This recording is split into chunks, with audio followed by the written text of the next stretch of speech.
미국 도박장이 있는 라스베가스에서 있었던 일입니다.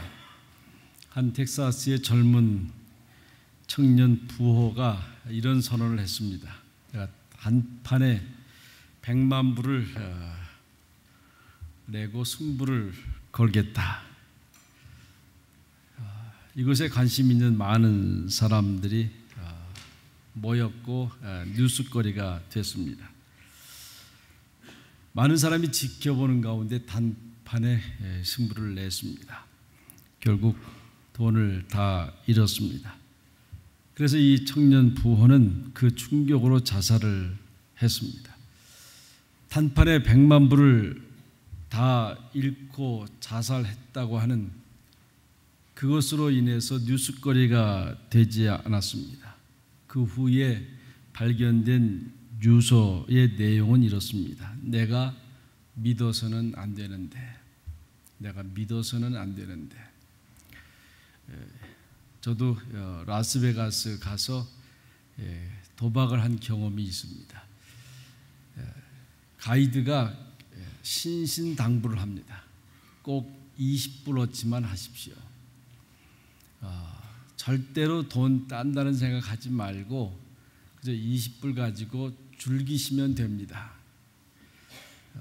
제가 좀 그런 도박성이 좀 있어요. 항상 보면 그런 마음이 있는데 20불을 다 잃고 난 다음에 뭔가 한 번만 더 하면 본전은 뽑을 것 같고 또 잘 되면 대박이 날 것 같은데 하다가 결국 있는 돈까지 다 잃고 나왔습니다. 뭔가 될 것 같은데 아마 도박장에 있는 사람들은 다 그런 마음으로 할 것 같아요. 한 번만 더 하면 될 것 같은데. 여러분, 우리가 살아가는 게 한평생 그런 거 아닌가요? 사실은 여기에 문제가 있습니다. 그저 요행이 딱 한 번만 맞으면 될 것 같다.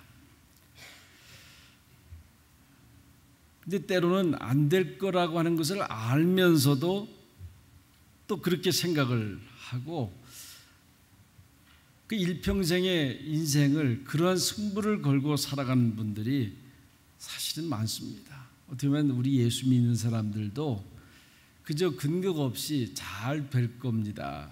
이렇게 얘기하지 않아요? 잘 될 겁니다. 사실은 보면 안 될 거라고 하는 걸 알면서도 우리 입으로는 잘 될 겁니다. 그게 위로예요. 근데 그게 사실을 보면 가짜 위로죠. 가짜 위로예요. 그러니까 우리가 한평생 이렇게 속고 살아가고 있습니다. 여러분, 우리가 도대체 무엇을 믿고 살아가고 있습니까? 도대체 무엇을 믿고 살아가는 걸까?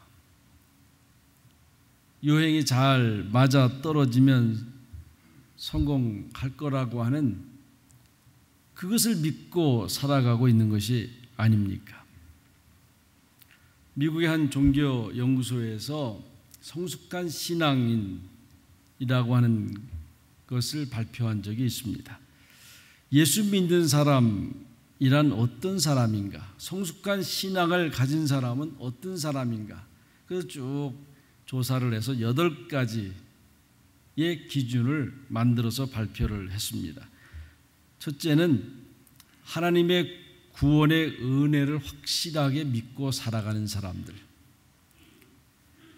가끔 우리 성도님들 가운데서도 이런 믿음이 없어서 걱정하는 분들이 있어요. 또 그렇게 솔직하게 이야기하는 분들이 있습니다. 그래서 교회를 나오기는 나와도 또 예수 그리스도가 정말 나의 구원자인지 잘 믿어지지 않습니다.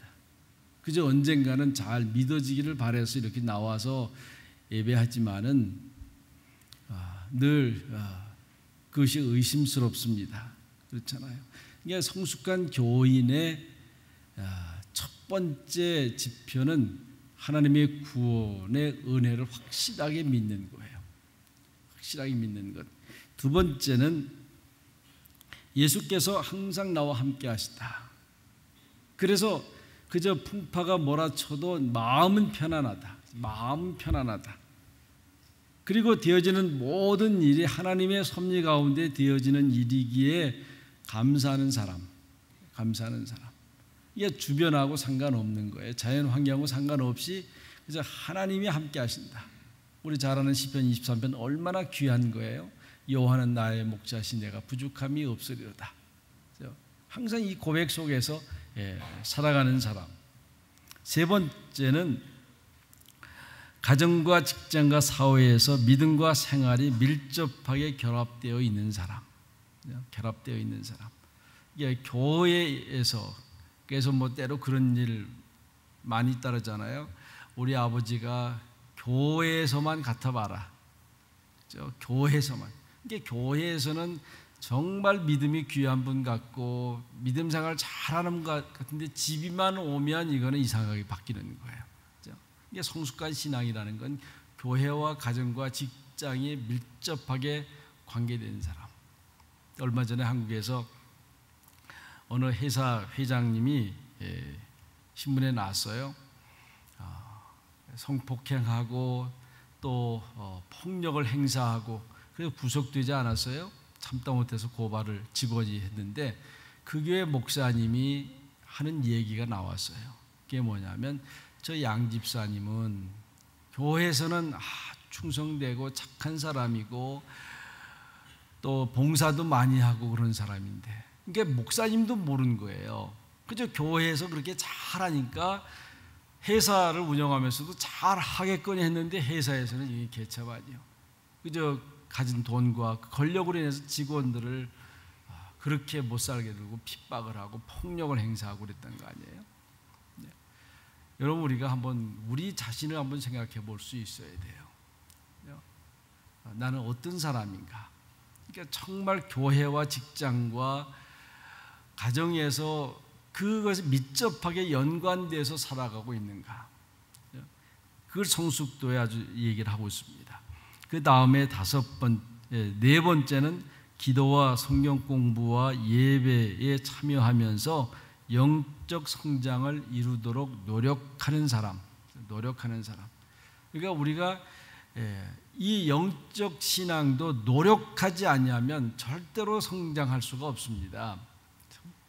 그저 잠깐 예배에 와서 참여하는 것으로 내 믿음이 사실은 잘 성장하지 않아요.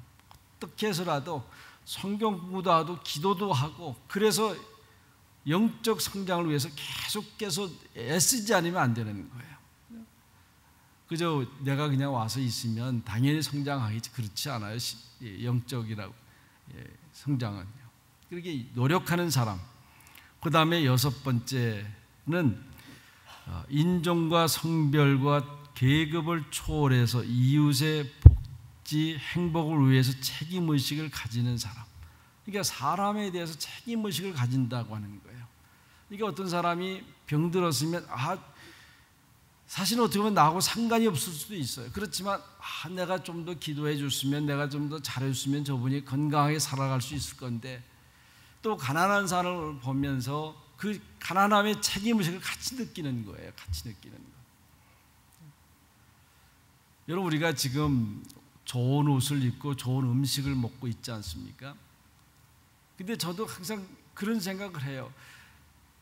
내가 만약에 이 음식을 먹기 위해서 농사를 짓는다고 생각하면 내가 이 좋은 옷을 입기 위해서 내가 가서 이것을 직접 짠다고 하면 얼마나 고생스러울까.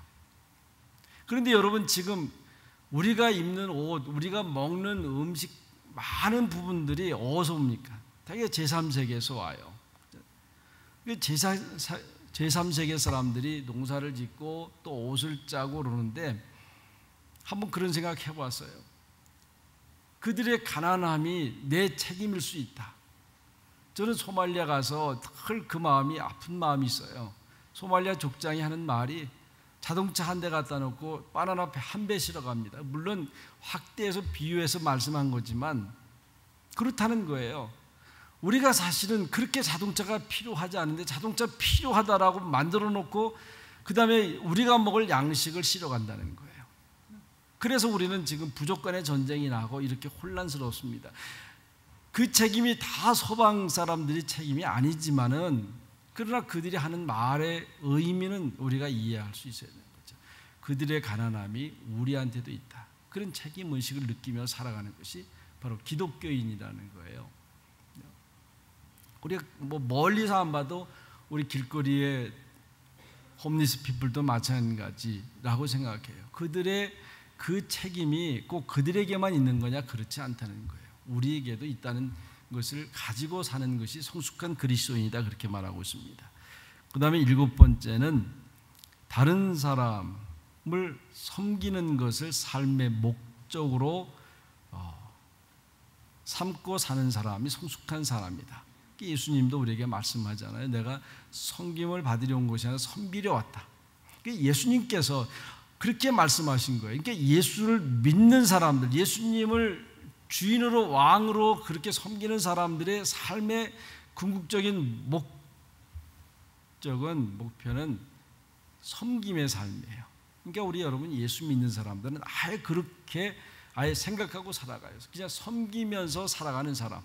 좋은 자리 있으면 양보해주고 좋은 음식 있으면 먼저 대접하고 아예 그렇게 살아가면 여러분 사람들과의 관계도 그렇게 불편하지 않아요.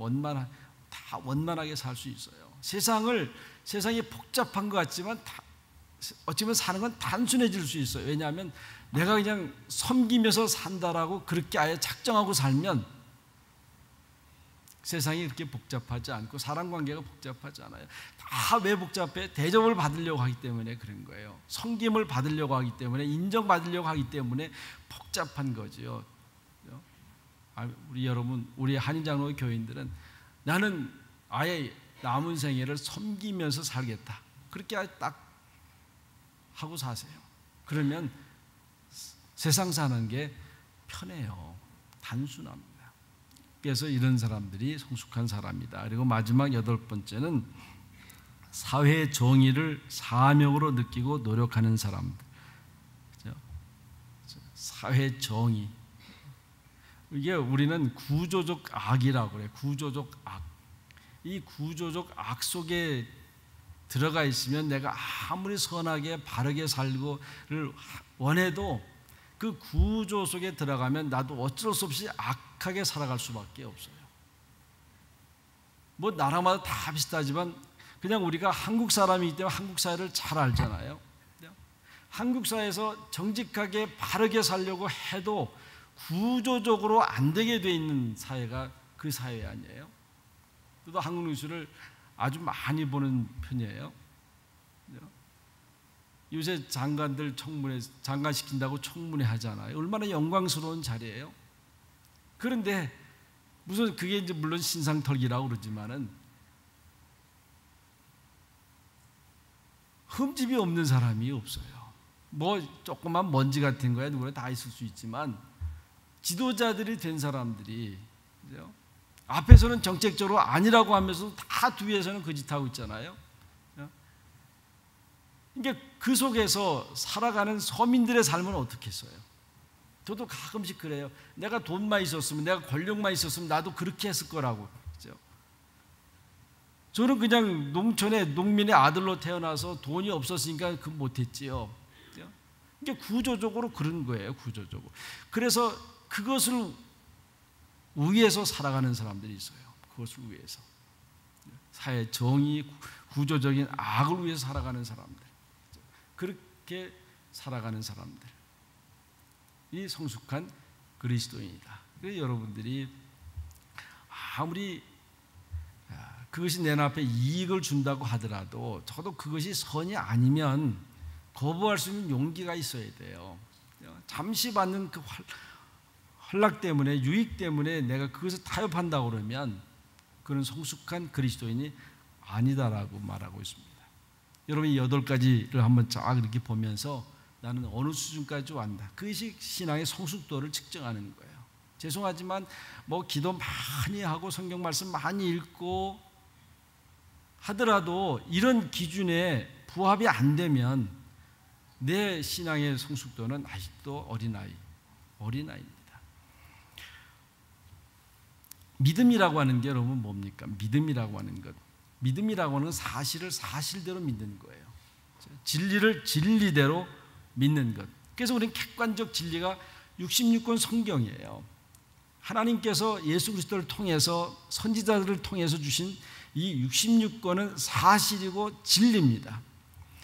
거기에 대해서 우리가 이해되는지 안 되는지 그렇게 생각하지 마세요. 예수님을 믿는 사람들은 적어도 성경 66권을 진리로 받아들이는 거예요. 그걸 팩트로 받아들이는 거예요. 그리고 그 다음에 우리는 그 팩트에 대해서 얼마만큼 수용해 주느냐 하는 게 믿음입니다.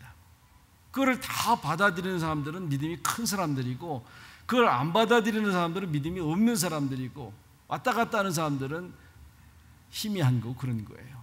믿음이라는 게 다른 게 없지요. 그래서 우리는 과거의 사건들에서 앞으로 미래에 대해서 하나님이 이렇게 섭리해 줄 거라고 하는 것을 믿는 것, 그게 믿음 생활이라고 할 수 있습니다. 오늘 성경 본문에 나오는 이 백부장, 아무리 봐도 정말 훌륭한 믿음을 가진 분 아닙니까? 예수님은 이 백부장을 칭찬해. 이스라엘 사람들 중에서도 이만한 믿음을 가진 사람을 못 봤다 이죠. 정말 훌륭한 사람이에요. 그래서 예수님은 너무 기분 좋아서 뭐라 그래요? 이런 분을 보고 내 믿음대로 되리라. 내 믿음대로 되리라. 이게 얼마나 축복입니까? 그러니까 예수님은 이렇게 믿음이 좋은 사람에 대해서 네가 원하는 대로 다 될 거다. 그렇게 원하는 대로 다 될 거다. 그렇게 말씀하고 있는 거예요. 얼마나 감격스러운, 얼마나 통쾌한 그런 응답입니까? 그러니까 우리는 내가 기도해도 하나님이 들어주실까 말까 의심하잖아요. 그런데 정말 믿음으로 인정받은 하나님의 사람들에게는 무슨 말씀하고 있는 거예요? 내 믿음대로 될 거다. 걱정하지 마라. 이제 걱정하지 마라. 그러니까 중요한 건 뭐예요? 믿음이 중요한 거 아니에요? 하나님이 기뻐하는 믿음을 갖는 것이 중요한 거예요. 여러분, 이 백부장이 어떤 사람입니까? 로마의 백부장 아니에요? 식민지에 와서, 점령지에 와서 지금 장교 노릇하고 있는 그런 사람입니다. 이게 권력이 있는 사람이에요. 그렇게 대단한 사람. 이제 임무를 마치고 로마에 돌아가면 귀족으로 살아갈 그런 사람인데, 자기 집에 하인 하나가 중풍병 걸렸어요. 하인 하나가요. 이 하인은 노예입니다. 노예라고 하는 당시에 말하는 물건이에요. 말할 줄 아는 물건. 돈 주고 사고 팔고 할 수 있는 그런 물건에 불과한 거예요. 그럼에도 불구하고 이 백부장은 그 자기 집에 하인의 중풍병 걸린 것 때문에 예수님께 바로 직접 오지 않아요? 어떻게 보면 이런 모습을 보면서 참 부끄러움이 많이 있지 않습니까? 정말 나는 남을 위해서 얼마만큼 내 것을 바칠 수 있을까? 남을 위해서 얼마만큼 그렇게 수고할 수 있을까? 어제 우리 토요일 날 새벽 기도에 거기도 중풍병자를 친구 4명이 예수님 앞에 데리고 오지 않습니까? 너무 많은 사람이 인산인해에 이루어서 예수님 앞에 갈 수가 없어요. 갈 수가 없어요. 그러니까 어떻게 했냐면 지붕을 타고 올라가서 지붕을 기와를 뜯고 침상째 내려놓았다 그러잖아요. 그 한 친구의 중풍병을 고치기 위해서 그 열정이 있었던 거죠. 여기 오늘 이 백부장도 자기 집에 물건 같은 이 하인을 위해서 직접 찾아와요. 직접 찾아와요. 여러분, 직접 찾아와서 예수님 앞에 무릎을 꿇는다는 건 어떤 뜻이에요? 자기 체면 다 내려놓는 거 아니에요? 어떤 손가락질을 받아도 다 감수하겠다고 하는 얘기 아닙니까? 오직 내 이 하인 하나의 병만 고쳐주면 내 모든 의신, 체면, 명예 다 필요 없다. 이제 필요 없다. 그런 마음으로 왔어요. 그 당시에 얼마나 많은 훌륭한 철학자들이 있었습니까? 이 많은 철학자들은요, 노예에 대해서 관심이 없었습니다. 왜냐하면 이건 물건이기 때문에요. 근데 예수님은 자기 집 하인 한 사람을 위해서 예수님 앞에 오지 않았습니까? 와서 간청을 해요. 내 주인이 이런 사람이라고 하면 하인으로 평생을 살아도 그 사람은 행복할 거예요. 행복했을 거예요. 그런데 백부장은 예수님과의 관계 속에서 보면 참 훌륭한 면이 또 나오죠. 우리 요한복음 11장에 보면 나사로가 죽게 되었을 때 그 동생 마르다와 마리아는 자기들이 직접 안 찾아가요. 사람을 보냈다 그래서 사람을 보냈다. 내 오라버니가 죽게 되었으니 좀 와서 고쳐달라고, 살려달라고. 그런데 이 백부장은 직접 하잖아요. 그러니까 자기 그 하나의 생명을 위해서 아주 적극적으로 행동하는 것을 보게 됩니다. 또 하나는 이제 내가 가서 고쳐주겠다 그러잖아요. 예수님이 그 모습을 보고 내가 가서 고쳐주겠다. 그러니까 백부장이 하는 말이 뭐라 그럽니까? 저희 집에 오시는 것을 감당치 못하겠습니다. 그래요. 감당치 못하겠다. 말씀만 해달라고 그래요. 말씀만 해달라고 그래요. 저는 이게 참 대단하다고 생각이 돼요. 그죠? 우리는 가끔 저도 이제 가끔씩 그럴 때가 있어요. 우리 부목사님 가서 뭘 좀 하라 그러면 부목사는 아니고 담임 목사 오세요 그럴 때가 있어요. 담임 목사가 오셔야 됩니다. 그래서 그 목사나 이 목사나 똑같지. 목사는 그렇지 않아요? 다른 게 뭐가 있어요?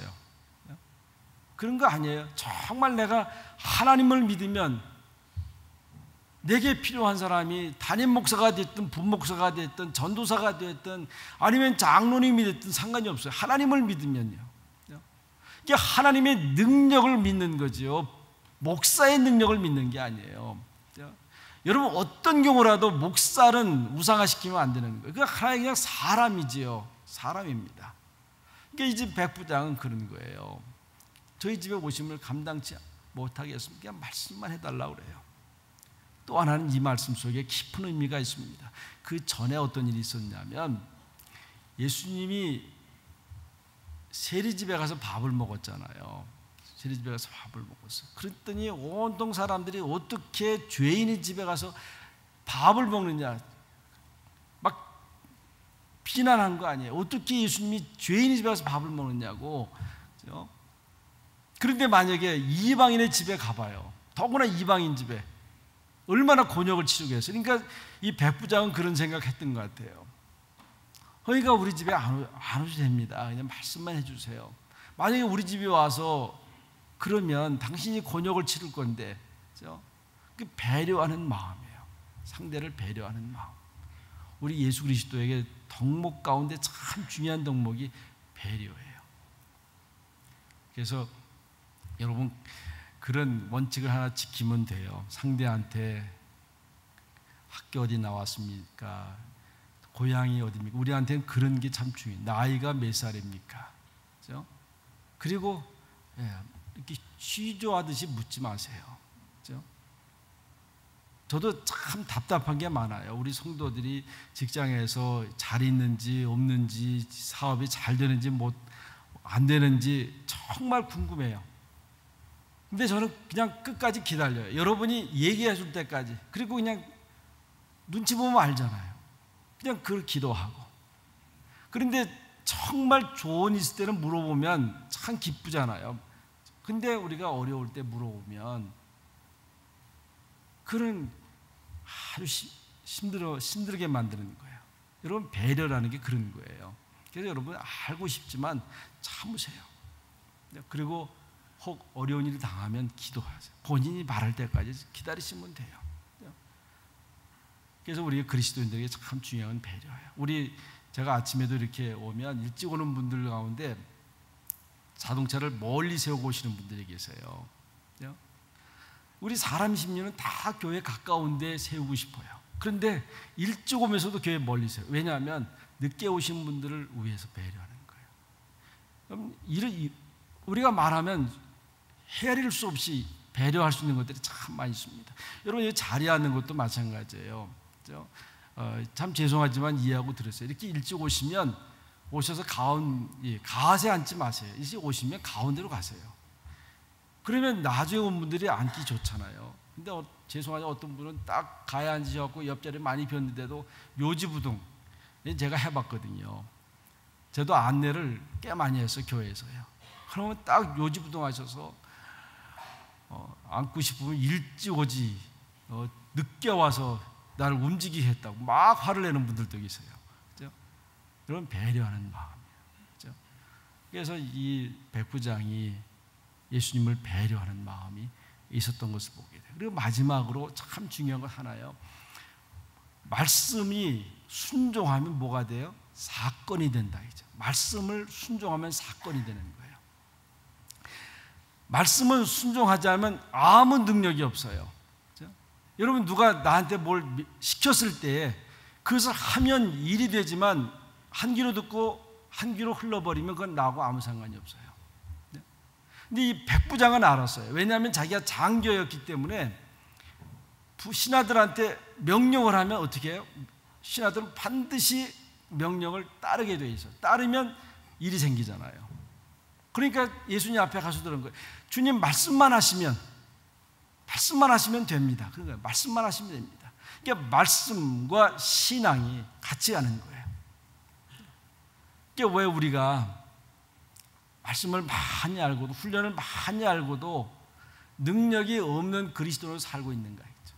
그건 당연하잖아요. 이스라엘 백성들이 말씀을 얼마나 많이 들었어요. 계속해서 그들은 말씀을 암송하고 말씀을 가르치고, 그리고 집 문설주에도 말씀을 붙이고, 들어갈 때도 나갈 때든지 또 누웠든지 서든지 계속 말씀을 보도록 곳곳에 말씀을 다 붙여놨어요. 근데 아무리 말씀을 많이 읽고 듣고 봐도 그 말씀에 대한 순종이 없으면 그건 아무런 의미가 없어요. 그렇잖아요? 그건 자기 만족이죠. 자기 만족이에요. 순종해야 되는 거예요. 그러니까 지금 이 백부장은 말씀만 하십시오. 그 말씀이 얼마나 중요하다는 걸 알아요. 그 다음에 뭐라 그랬어요? 내 하인들도 가라면 가고 오라고 하면 옵니다. 거기에 왜라고 하는 질문이 사실은 없잖아요. 그저 이 하인들은 무슨 말씀만 하면 내가 그대로 하겠습니다. 그러니까 왜 그 일을 시키는지, 왜 해야 되는지 하인들은 안 묻는다는 거예요. 하인들은 안 묻는다는 거예요. 그대로, 그죠? 다시 말하면 들어보고 순종할 건가, 할 건가 말 건가를 결정하는 것이 아니라 하시면 제가 순종하겠습니다. 순종을 먼저 결정해 놓고 하는 거예요. 여러분, 세상에서는 들어보고 결정하지만 하나님 앞에서는 아니에요. 하나님 앞에서는 먼저 제가 순종하겠습니다. 말씀하십시오. 이것이 예수 믿는 사람들의 모습이에요. 여러분, 들어보고 내가 맞으면 순종하고 안 맞으면 안 합니다 그러면 그건 그리스도인이 아니에요. 그건 어쩌면 가짜 그리스도인일 수 있어요. 내가 적어도 하나님을 왕으로 섬기고 예수 그리스도를 구주로 고백하는 한은 적어도 내가 다 그렇게 따라가지 못한다 하더라도 자세는 그런 거예요. 제가 순종하겠습니다. 말씀하세요. 그러니까 이스라엘 백성들이 저렇게 맥없이 살아갔던 게 바로 그런 거 아닙니까? 말씀을 많이 가르쳐요. 그래서 결국 의손자가 되는 거 아니에요? 선생이 되지 말라 그러죠. 선생이 왜 그래요? 선생 가르치기만 하고 자기는 안 하는 거예요. 꽤 저도 그런 얘기 하잖아요. 가끔씩 설교해놓고 마음이 허전할 때가 있다고 해요. 설교를 해놓고 저는 안 해. 딴짓한단 말이에요. 목사도 맨날 그런 괴로움 속에 살아가요. 그러니까 우리가 그런 괴로움 속에서라도 그래도 조금이라도 해보려고 노력하는 게 중요한 거죠.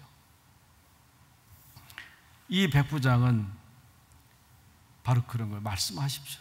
그러면 그대로 하겠습니다. 그러니까 이 예수님은 이런 얘기 들을 때 얼마나 기분 좋겠어요. 여러분, 다 당연하잖아요. 그죠? 다 당연한 거예요. 우리 사람 관계도 어떤 사람이 기분 좋겠어요? 그죠? 어떤 사람이 믿어주는 사람이 기분 좋은 거 아니에요. 그죠? 믿어주는 사람이. 그러니까 이 예수님은 백부장한테 그런 말하는 거예요. 내가 내 믿음대로 되리라. 얼마나 기분 좋습니까? 그러니까 여러분, 내 것을 찾으려고 하는 것보다도 상대한테 기분 좋은 사람이 될 수 있어야 돼요. 상대한테. 그죠? 그러면 더 주고 싶은 거예요. 더 해주고 싶은 거예요. 그러니까 예수님이 그냥 내 믿음대로 되리라고 말씀한 거 아니에요? 우리 마리아가, 예수님 어머니 마리아가 가나안 혼인잔치에서 하인들을 마놓고 뭐라 그러겠어요? 뭐라 그랬습니까? 너에게 무슨 말을 하든지 그대로 해라 그러잖아요. 너에게 예수님이 무슨 말을 하든지 그대로 해라. 그러니까 예수님의 어머니 마리아도 대단한 분이에요. 자기 아들에 대해서 얼마나 신뢰했어요. 우리는 자기 자녀에 대해서 신뢰 잘 못하잖아요. 어른이도 신뢰를 안 해요. 어른이도 나가서 차 조심해라 이제 꼭 그런 말 하잖아요. 그런데 예수님의 어머니 마리아는 자기 아들 예수에 대해서 100% 신뢰하는 거예요. 그가 무슨 말 하든지 그대로 해라. 그 말 하는 건 뭐예요? 예수님은, 자기 아들 예수는 다 할 수 있다, 말씀하는 대로 될 수 있다는 그 믿음으로 한 거 아니에요. 여러분, 우리가 살아가면서 이만한 믿음, 그만한 믿음, 그런 믿음의 양, 믿음의 크기, 믿음의 수준을 얘기를 하는 거예요. 우리가 신앙생활하면서 정말 하나님 앞에 이만한 믿음, 그만한 믿음의 소리를 듣기를 바라요. 그러면 하나님이, 예수님이 무슨 말씀하시겠어요? 내 믿음대로 되리라. 내 믿음대로라. 그런 내가 원하면 하나님이 다 이루어준다 그랬어요. 이것이 바로 정말 그리스도로 살아가는 그런 기쁨이고 그리스도인이 누리는 풍요로움이라고 말할 수 있어요. 여러분, 정말 백부장처럼 말씀만 하십시오. 그 말씀에 순종해서 살아가는 여러분들 되시기를 바랍니다. 기도하십시다. 하나님 아버지, 감사합니다. 우리가 말씀을 많이 알고 많이 때로 깨닫기도 하지만은 그 순종함에는 약했습니다. 하나님, 할 수만 있으면 순종할 수 있는 믿음을 주시어서 주님께로부터 응답받는 저희들 되게 하옵소서. 내 믿음대로 되리라. 하나님, 이러한 믿음을 가진 주의 백성으로 살아가는 축복의 성도들이 되게 해 주옵소서. 예수님의 이름으로 간절히 기도하옵나이다. 아멘.